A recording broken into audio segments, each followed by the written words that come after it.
Hello everyone, this is Linda the nurse and I'm back again to bring you health lessons. If you're just joining my channel for the first time, remember that I conduct my lessons in English language and then at the end I'll summarize it in Igbo language. All right, so today what we'll be talking about is food allergy. So I'm going to try to break that down in Igbo language, just the basics, and then I'll summarize in English. All right, also remember that I have a song for you. I usually try to find a song and I'll try to sing it and then a Bible verse. So don't hang up, stay put. All right, so let's start in Igbo language. So ihe anyị ga-ekwu maka ya taa. First ka m kelee unu. Ndewonu ndị ebe anyị, ndewonu. Ọ bụ nwunu nwanyị ihe dị. Ọ bụ nwunu nwanyị ihe dị. Abịakwala m ọzọ n'ụbọchị nke taa anyị wetara unu ihe mmụta ahụike. So ọ bụ nna taa wụ mgbe ị na-abata n'ihe mmụta a na-eme m jiri nwayọọ bịa sụchaa ya, bịa tapịa ya n'Igbo, den n'ikpeazụ ma ejiri English chịkọta ya. Ana m ada ewepụtakwa abụ m ga-abụ, oke, den chọtakwa ihe m ga-agụ from akwụkwọ nsọ. Ọ dị mma. So ihe anyị ga-agbata ụkwụ na ya taa bụ ihe ndị bekee na-akpọ food allergy. Ọ bụ mgbe mmadụ riri nri nke ọ dị ya mma n'ahụ, ya ọkọsụzieri ya ihe ndị bekee na-akpọ allergy. Okay, so ọ bụ mgbe ihe nọ n'ahụ anya na-akpọ immune system anyị, ọnwụ ihe anyị riri ya agakwanụ so ka ihe ahụ anyị riri ya sị mba na ọhịa ahụ anyị riri ya sị na ọ dịghị mma n'ahụ anyị, ya achọ ka ọ lụsị ihe ahụ ọgụ. So mgbe ọ na-eme ka ọ lụsị ihe ahụ ọgụ, ọkwa nri ndị ọzọ na-eri obeti onwe nri adịghị adịcha onye ọbụla mma n'ahụ. So ọ bụ ihe ọbụla ka onye ọbụla na-eri. So mgbe onye ahụ riri ya ga-akpalie ihe a na-akpọ, ụfọdụ ya bụrụ histamine, ahụ gị erilizie ihe ahụ a na-akpọ histamine. So mgbe ohi ahụ mekwara nọ ya bịa mmenwe, onye ahụ nwere ike afọ enyewe ya nsogbu, mgbe ụfọdụ ọka akọtasịwe ya n'ahụ, nke mgbe ụfọdụ sef iku umere nwere ike nyewe onye ahụ nsogbu. So ọkwanụ mgbe ahụ gị na-achọ ka ọ lụsị ihe ahụ, ibindo na ihe ahụ bụ nri beta ahụ ga-ahụta ya n'ihe dị mma. So ahụ ga-achọ ka ọ lụsị ya ọgụ. So onye ahụ ihe ndị ahụ emewe, oke, ahụ gị che na ọ na-enyere onwe ya aka, beti ọ na-eme ka ị nwee nsogbu. And mgbe ụfọdụ o nwere ike ime ya mere o ji agbagoju anya mgbe ụfọdụ n'ala Igbo, oke. So beti ihe ndị a na-eme mgbe ụfọdụ ihe ndị anyị amaghị aha ya, enwere ike si na mmadụ mere onye ọzọ, ịghọtala. Nso mmadụ ha, yes, enwere ihe ọjọọ dị, don't get me, ọ bụ ya bụ ihe m kwuga, beti ihe a na-akpọ food allergy, mmadụ riri nri ọ dịghị ya mma, o nwere ike ịma ndị mgbe ụfọdụ o nwere ike ime, o nwekwara ike bụ na ị na-eribu nri ahụ mbụ, then ị ga-abịa rizie ya, ahụ ga-anapụtazi ya. Oke, o nwekwa ndị na-eriwe nri ahụ riwe ya mgbe ha na-emetawakwa okenye, ahụ ga-aga anapụta ya ọzọ. So ihe ndị ahụ nwere ike ime. So ọ na-adịkwa mma ka mmadụ mata ma onwe ihe adịghị ya mma n'ahụ. Oke, so even onwe ụfọdụ nri ị ga-eri, irie ya o mezie ụfọdụ nri ọzọ akpatara gị nsogbu tu ya dịkwuo njọ karịa otu ọ narị adịbu uri before. So mgbe ụfọdụ kwa even ebe mmadụ nọ, environmental maọbụ ihe a na-akpọ agbụrụ, genetics, agbụrụ, na ọ na-adị akpakwa ike dị egwu. So o nwere ike bụ na o nwetụkwara nne ma nna ma ikwu nne gị ma ikwu nna gị, ụdị ihe ahụ dịtụkwa. Okay, so ụfọdụ ndị nri na-aka adị akọsm ihe a nakwa na ndị bekee na-akpọ allergy wụ nri dịka azụ. Ụfọdụ azụ, even onye ahụ nwere ike enwekwa ụdị azụ ọ na-eri nwuo, beto azụ ihe ndị bekee na-akpọ peanuts bụ na ụfọdụ ndị Igbo akpọ ya ahụekere, mmiri ara ehi, akwa, then nke a na-akpọkwa soy maọbụ wheat n'okwu bekee. Ụmụ nke a na-akpọ soy n'okwu bekee, nwere nke a na-akpọ wheat, then shellfish gasị onwe uchu, ụfọdụ nri mmiri gasị, azụ mmiri maọbụ nri mmiri, then ụfọdụ ihe a na-atatụcha na-amị amị n'elu dịka mkpụrụ cashew maọbụ mkpụrụ almond ha. So ụmụ ihe ndị a bụ, enwe ọtụtụ ihe nwere ike imere mmadụ ihe aha na-akpọ allergy, bet ihe ndị a mkpọtụrụ aha bụ ndị na-aka ememe ya na ndị na-aka enye mmadụ ihe nsogbu a. Ihe na-adị emekwanụ ma ọ bụrụ mmadụ ihe ahụ mee ya, mgbe ụfọdụ o nwere ike mgbe mmadụ riri nri ahụ, o nwere ike mee ozugbo immediately onye ahụ riri nri ahụ ya obido nwee nsogbu ahụ. Oke, ya react wato ihe ahụ o riri. Mgbe ụfọdụ o nwere ike tekicha minutes, mgbe ụfọdụ o nwere ike tekicha nnọọ ọkara dị ole na ole.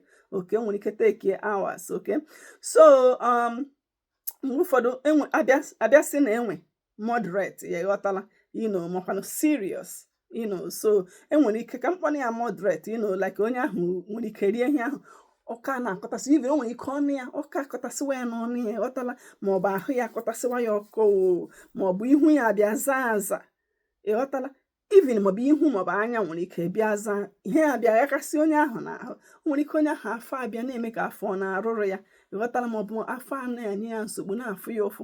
So ihe ndị a nwere ike ime then enwe nke na-adịwanye njọ, ndị bekee asị anaphylaxis, ihe a bụkwa na ihe gbatakwa na ọsọ enyemaka, because na ọ dịkwa egwu, o nwekwara ike imerụ mmadụ oke ahụ, o nwere ike igbu mmadụ, asịkwa na ọ bụ medical emergency, because ọ ga-abịakwana bịa mee, o nwere ike akpịrị onye ahụ maọbụ ọnụ ya abịa zachaa aza, so then ọ ga-eme onye ahụ iku ume abụrụzie nsogbu. Oke, onye ahụ nwere ike file ka isi ọ na-ebu ya ebu, onye ahụ nwere ike daa sef, onye ahụ nwere ike ihe ahụ anyị kụziri bifo onwe ihe nkụzitụrụ mgbatụrụ ụkwa na-akpọ tachycardia, bụ obi mmadụ ịkụ kpụkpụ ọsịsọ, nwere ike ya emekwuo onye ahụ. So ihe ndị a bụ ihe ndị nke dị serious, ndị oyibo asị na ọkwa medical emergency, enedikwara ịgbata ọsọ enyemaka, ma ọ bụ ihe a nwekwara ike igbu mmadụ. Olekwana otu ole ihe eji enyere mmadụ aka n'ụdị ihe? Well, ihe niile a ọ dipendkwara ebe mmadụ bi n'ụwa, ịghọtala, ebe dị iche iche nwere ike iji ihe dị iche iche na-egbo ihe ndị a. So abịakwana enwere ike onye ahụ, ọ bụrụ onye ahụ mata ihe ndị ahụ ya adịghị mma, well, ihe ga-akacha na mma bụ iji nwayọọ zewe ihe ndị ahụ, zewe ya, sọwa ya asọ ka nsị, ịghọtala, sọwa ya asọ ka nsị. Mgbe ụfọdụ enwere ike esicha nri, mebi ebe a nọ sie nri, enwere ike onye ahụ ebe esiri azụ, ọ bụrụ onye azụ adịghị mma, abịakwabịa sie anụ were n'akụkụ ebe ahụ, maọbụ mma eji kọtụ azụ ahụ akọtụ ma ya mba sazi ya ọfụma, ewekwara ya kọtụ anụ, ịghọtala, because allergy ahụ nakwa dị iche iche, onwe ndị nke ha na-adị oke njọ just for the fact na eji anụ ahụ metụ ihe gbasara azụ, bịakwa were ya metụkwa metụkwa anụ, den onye ahụ nwere ike inye ya nsogbu. So even though na avoidance dị mma, bet enwekwara ike onye ahụ nakwa eme avoid, ụka nwekwara ike nwekwa otu o si bịa ritakwa ihe ahụ, ịghọtala. Even ụfọdụ companies, onye ahụ ọ bụrụ na ihe a na-akpọ groundnut adịghị ya mma, maọbụ ahụekere adịghị ya mma n'ahụ, o nwere ike ebe company na-emegasị maọbụ almond nwekwara ike ya bụkwa na ha mere peanut ma ahụekere ebe ahụ, ịghọtago, so ya bụ ihe dịte avoidance dị mma, mee avoid ka ị ga-emenwu.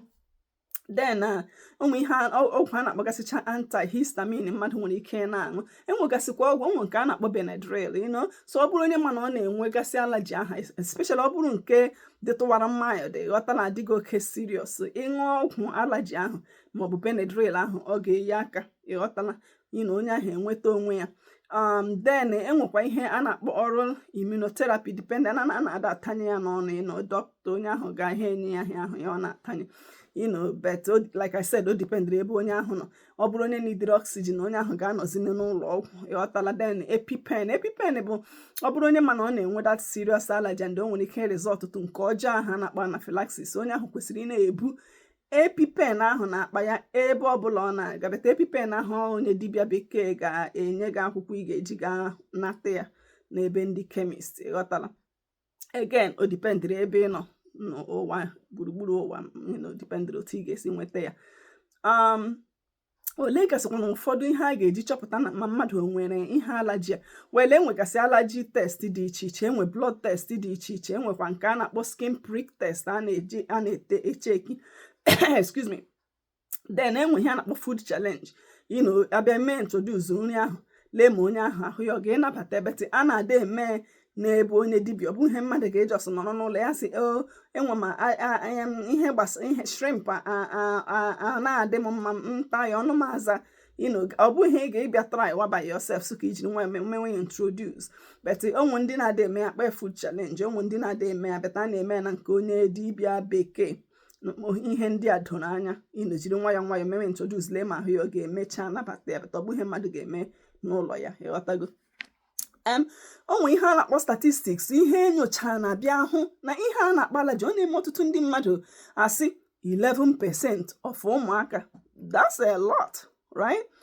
1 in 10 adults, ọ bụ na-eweta ndị dị mkpa, adults ndị dị mkpa, 18 years and older, eweta mmadụ 10 dote ofu n'ime mmadụ 10 ahụ ga-enwetụrịrị nri ahụ ha anaghị anabata. Okay, olee otu esi egbochisi ihe ndị a? Well, ihe ọzọ dịkwa mkpa bụ ị na-ajụ ajụjụ. Ọ bụ na o nwee ebe ị gara iri nri, jụọ ajụjụ ihe nọ n'ime nri ahụ maọbụ ihe eji sie ya, especially ọ bụ na o nwere nri a na-adịghị mma n'ahụ. Gaa pụọ ebe enwere ihe ozuzu a na-eri nri, jụọ ase gịnị nọ n'ime nri ahụ. Okay, na-agụ ihe nọ na lebelụ nri. Like I said before, na-ebu ụfọdụ ọgwụ ahụ nke ha na-akpọ Benadryl maọbụ EpiPen ahụ n'akpa gị. Then jisi ike mee ihe a na-akpọ maọbụ onwe ihe a na-akpọ allergy bracelet. Ịbịaga anyara ya n'aka ka ndị mmadụ in case ka mmadụ mata na ị nwere allergy ahụ, because ọ bụ na ị were bracelet ahụ kpuru n'aka gị, let's say na allergy ahụ mere gị, onye lere anya hụ ya, then ka ọ mara otu ọ ga-esi nyere gị aka. Ịghọtala? Onye ahụ nwere ike saachị ya akpa gị mara ma EpiPen ọ dị ya ka o were ya help onye ahụ. Just onwe ndị na-ada agba ka ama na ha da nwa allergy. Ịghọtago? And then mee ka ndị mmadụ mana ezo na ya ezo. Ọ bụ mee ka ikwu na ibe gị mana mee ka ndị enyi gị mana na nri dị otu a na ọ nakwaghị adị gị mma o. Ịghọtala? Na irie nri dị otu a na-enye gị nsogbu n'ahụ. Gwa ndị mmadụ adịghị ama ka ha mata, so onwe ihe na-eme ka enwere otu esi enyere onye ahụ aka. Alright, and then gị nwa nri ahụ na-adị mma, nwee plan. Ọ bụ na o nwee ebe ị gara, mepụrụ apụ gị iri nri o, megara ebe a na-eme ihe pati o, na-enweghị ebe a gara ime something a na-eri. Ọ bụrụ na o nwee ihe iriri ọ dịghị gị mma maọbụ na iriri ya by mistake, ịkpachapụ gị anya, gịnị ga-eme? Gịnị ka ị ga-eme? Olee ihe bụ plan gị? Ịghọtala? So onye nwe allergy kwesịrị inwekwa plan ihe ọ ga-eme in case ọ bụrụ ya nwee reaction. And then mekikwa sure na ị kụziri ụmụazị, especially ọ bụrụ na nwa ntakịrị nwe allergy ahụ, kụziere ya ihe ọ ga-eme in case at least especially ka o mee avoid. Ọ bụrụ na ọ na-adịghị mma, erila ihe ahụ. Onye ahụ ebido mgbe ọ dị obere mara ịhụ ihe ahụ, erila ya. Alright, so now I'll switch to English. I'm trying to be a little fast so then we don't stay too long for this. Alright, so what I'm talking about today is food allergy. What is food allergy? What is it? It's just it's an abnormal immune response to certain foods. Okay, so when we eat some foods, our body may mistakenly or will mistakenly see that food as harmful to our body, and then it will release chemicals, and then such chemicals, like histamine. So it will release chemicals like histamine. Then that histamine will cause symptoms that may cause your skin to start to itch. It may cause stomach pain. It may cause your airway to have problems, like constricted airways. Then the person may not breathe very well. Even sometimes like a small amount of that food may cause this problem. And it may actually happen even after a couple of exposures to the food. So that's why some people may be like, but I've been eating this food. Yeah, sometimes it takes a couple of times of eating that food for the allergy to develop. And then also remember that some foods may actually make some other foods even worse. Okay, so these things happen. Environmental and genetics factors and genetics play a big role in this allergy. Okay, but some of the foods that mainly cause allergy will be foods like fish. There are many foods, so a lot of people, they just have allergies. I know people that are allergic to chocolate, people that are allergic to onions, people that are allergic to so many things, even Benadryl that you use to treat allergy. So, but the most common foods that cause allergy will be fish, peanuts, milk, soy, wheat, eggs, shellfish, tree nuts like almonds, cashews, and others. Okay, signs and symptoms. Okay, so now remember again, reactions can happen. It can be like seconds. It can be seconds. It can be minutes. Sometimes even hours. Okay, after you eat that food, that symptoms may happen. So let's say we have what we call moderate.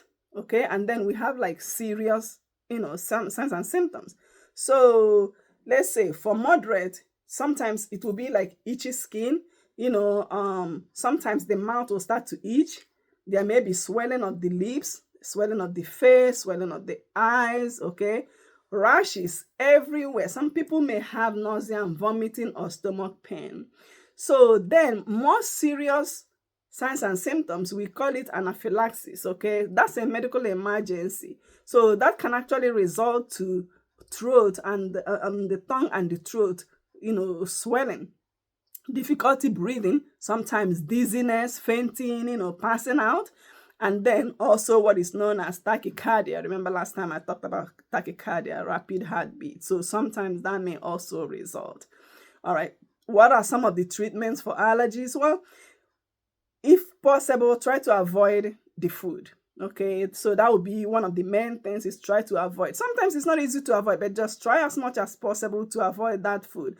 So because the problem with avoidance is that sometimes people, depending on handling of the food, if you prepare, let's say somebody's allergic to fish, you prepare fish and then you're about to cook meat also, and you're preparing the meat, but you didn't wash the surfaces very well, or the utensils you use, and then you start to prepare the meat, then the person may react. And some people, just remember, some people, even just a little, like a minute amount of that food or ingredient may cause allergy. So avoidance is good though. So just be careful, just try to avoid. Antihistamine, remember what your body releases to when you eat that food is called histamine. So then antihistamines will help, okay? Benadryl is really good, so for allergic reaction, okay? It's not something you take regularly, but in case of allergic reaction, and you can carry it in your bag or your purse, okay? And then especially when it's moderate, so also if somebody is already in the hospital, environment, maybe oxygen, maybe administered. So EpiPen is the main one too, especially if somebody is having anaphylaxis, the serious symptoms like difficulty breathing, swelling of the throat and tongue. They can use EpiPen, okay? They can use that EpiPen. So, but they have to get doctor's orders, prescription for them to get the EpiPen from the pharmacy. And then there's also what is called oral immunotherapy. So they can also do that, but that's, specialized doctor that would do that, depending on where you are in the world again, okay? And then some tests, they have some other allergy tests like blood tests and also skin prick tests that can be done. Also, what is called food challenge can be done, but it has to be observed by a provider, the doctor or a provider. Any provider must observe someone.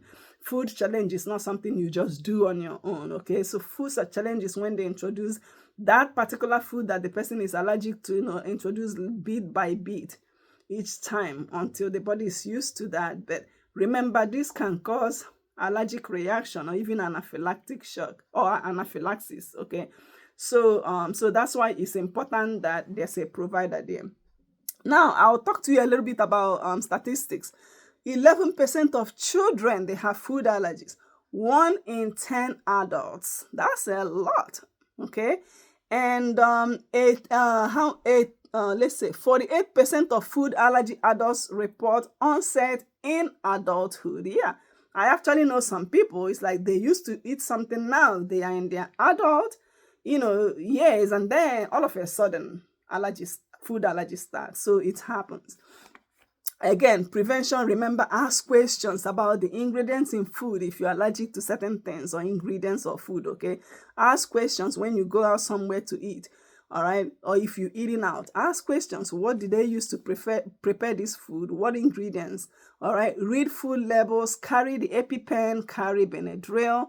Consider wearing an allergy bracelet, okay? So people will know in case of an emergency, they can see that you're allergic to something. So then they know how to take care of you, all right? And do not hide it. Let people know that you're allergic to something. You're allergic to fish. Tell people. So then maybe you are visiting them. They may cook with fish.